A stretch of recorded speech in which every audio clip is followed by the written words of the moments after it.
here. Now let us have a look at the forward difference table for 4 points. Given the 4 points, x1, y1, x2, y2, x3, y3, and x4, y4, we could compute up to third order forward differences, and the table is given thus.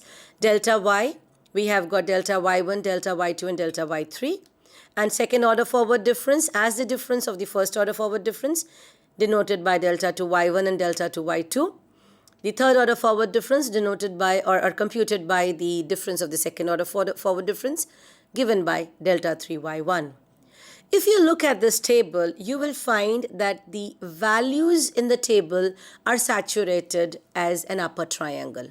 The lower triangle is practically empty. The reason is we said that we would be computing the forward differences in the level 1 less than the previous.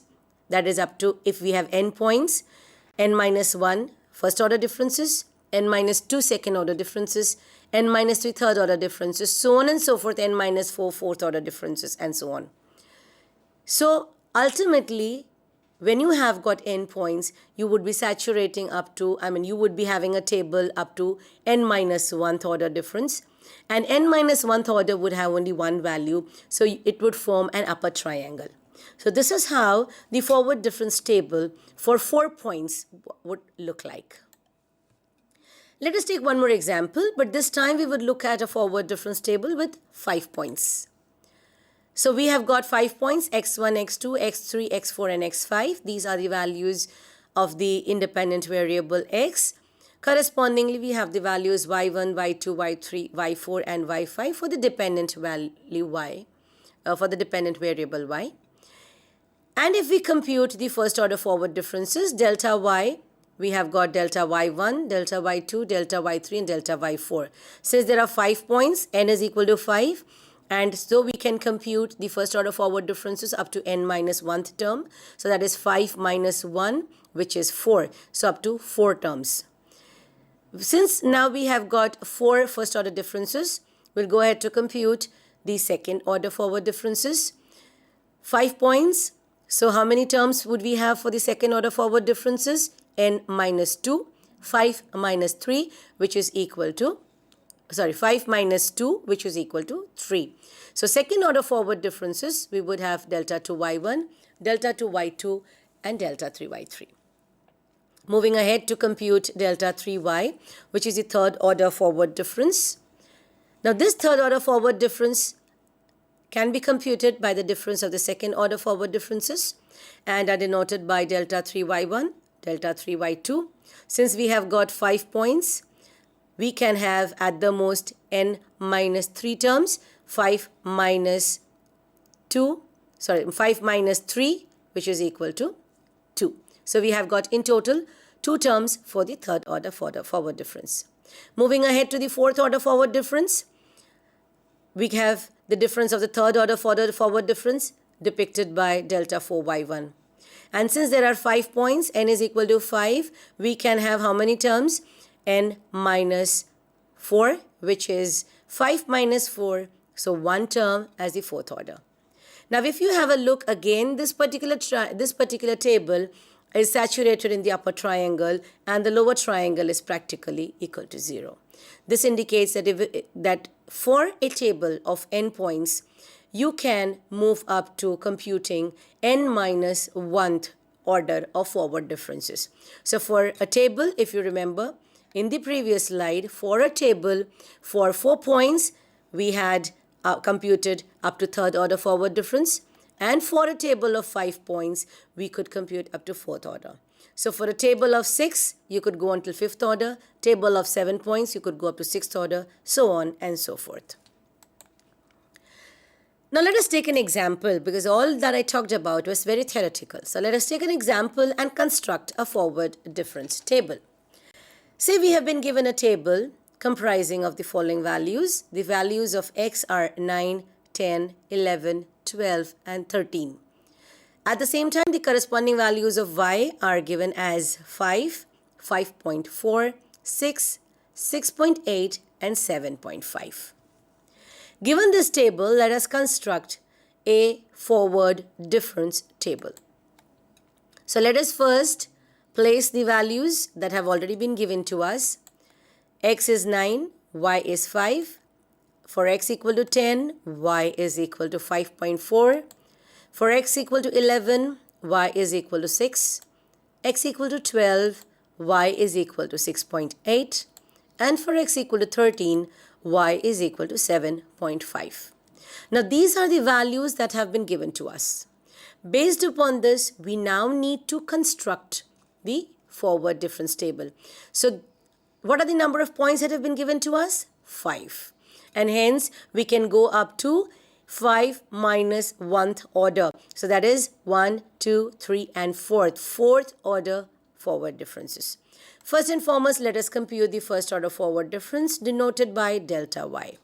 So our delta y1 can be computed as 5.4 minus 5, that is y2 minus y1, 5.4 minus 5, which is equal to 0.4. So delta y1 can now be given the value of 0.4. How?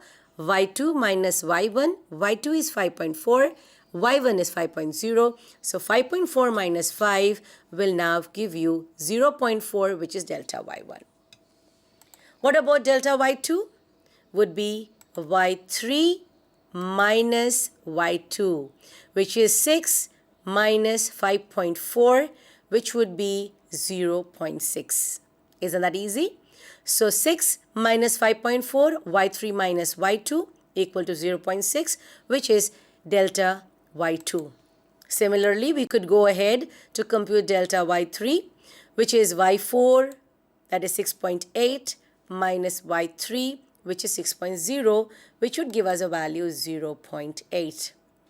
And delta y4 is y5, that is 7.5, minus y4, which is 6.8, which would give us a value of 0.7. Since we have got 5 points, the number of terms in the first order difference would be 5 minus 1, 4, and hence we have got 4 first order forward differences. Once we compute the first order forward differences, we can now move ahead to compute the second order forward differences, denoted by delta 2y. So delta 2y1, there is a first term here in this table, would be computed as delta y2, that is the difference of the first order differences. So delta y2 minus delta y1, which is equal to 0.2. Delta y2 minus delta y1, which is 0.6 minus 0.4, which is 0.2. The second term in this particular column, delta 2y2, is computed as delta y3, which is 0.8, minus delta y2, which is 0.6, which would be computed as 0.2. Again, moving further, delta 2y3 would be computed as delta y4 minus delta y3, which is 0.7 minus 0.8, which is equal to minus 0.1. Since we have got 5 points in this table, the number of terms for the second order forward differences is n minus 2, 5 minus 2, which is equal to 3, and hence we have got 3 second order forward differences. Now we move ahead to compute the third order forward difference denoted by delta 3y. So delta 3y1 would be obtained as delta 2y2 minus delta 2y1, which is 0.2 minus 0.2, which is equal to 0. And delta 3y2 is equal to minus 0.1, which is delta 2y3, minus 0.2, which is delta 2y2. So delta 2y3 minus delta 2y2, that is minus 0.1 minus 0.2, which is equal to minus 0.3, is the value for delta 3y2. Again, I repeat, the number of terms given in the table, that is the number of points, is 5. The number of terms for the third order difference is going to be 5 minus 3, that is equal to 2, and hence we have got two values for the third order forward difference. Moving further, fourth order forward difference denoted by delta 4y. Let us compute delta 4y1, which is given by delta 3y2, that is minus 0.3, minus delta 3y1, which is 0. So we have the answer minus 0.3. Since this is a table of 5 points, n is equal to 5, and the order is 4, so we have 5 minus 4 equal to 1, so we would be having only one term for the fourth order differences. So this is how we can construct a forward difference table. I hope this is comfortable and known to you. Let us now move on to the second category of differences, which is called backward difference. First order backward differences. Let us consider a table of n points: x1, y1, x2, y2, x3, y3, xn minus 1, yn minus 1, and xn, yn.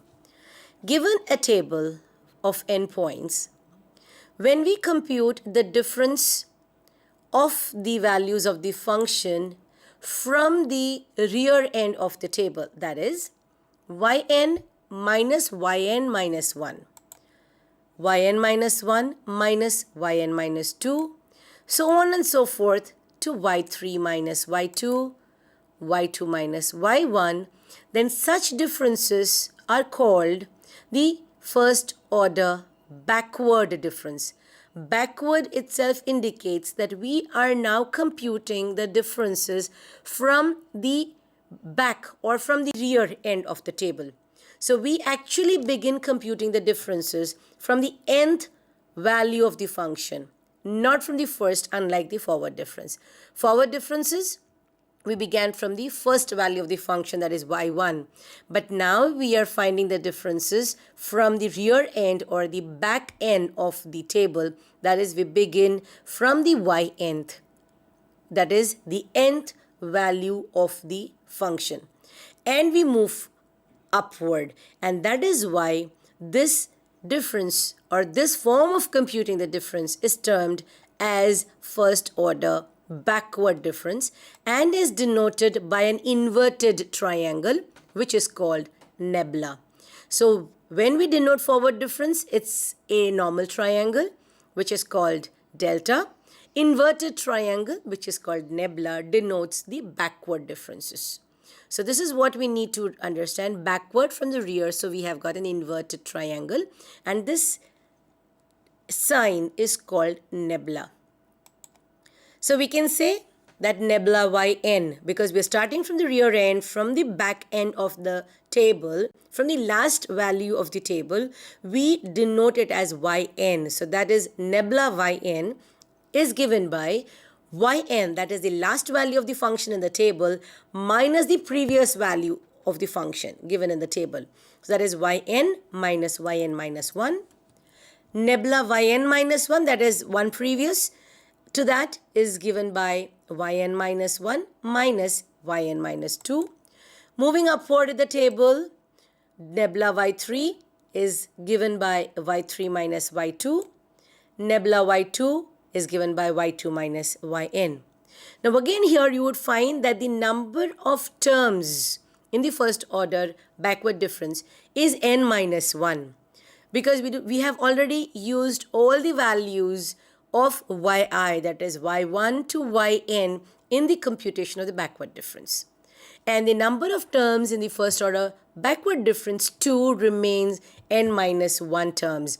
So if we have a table of 4 terms, 4 values, we would have 4 minus 1, that is 3 terms for the first order backward difference, and so on. Let us have a look at it in a tabular form for better understanding.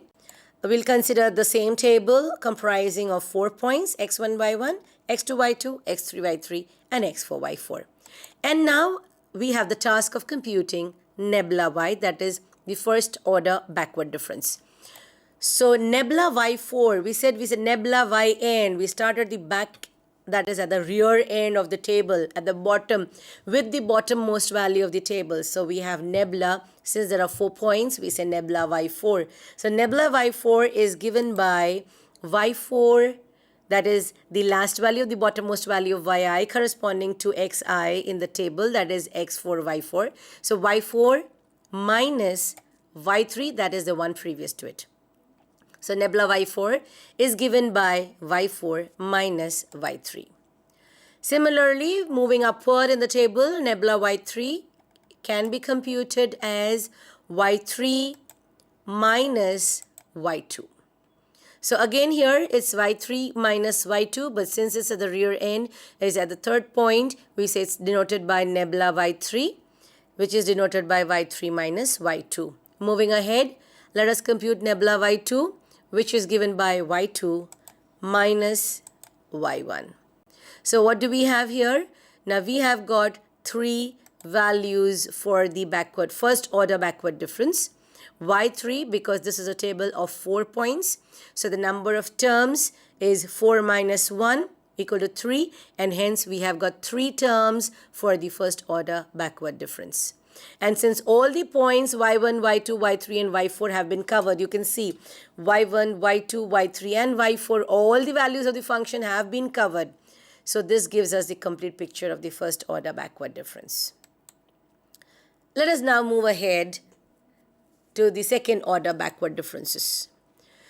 The difference of the past or the previous order backward difference is called the second order backward difference.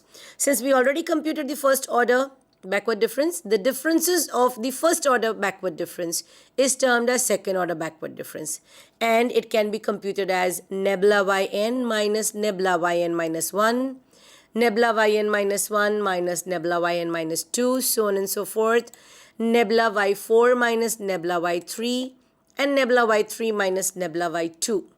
These all give you the second order backward differences computed as the differences of the first order backward difference.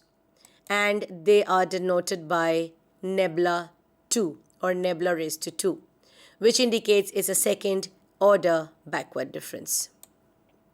So I can now say nebula 2 yn is equal to nebula yn minus nebula yn minus 1. Nebula 2 yn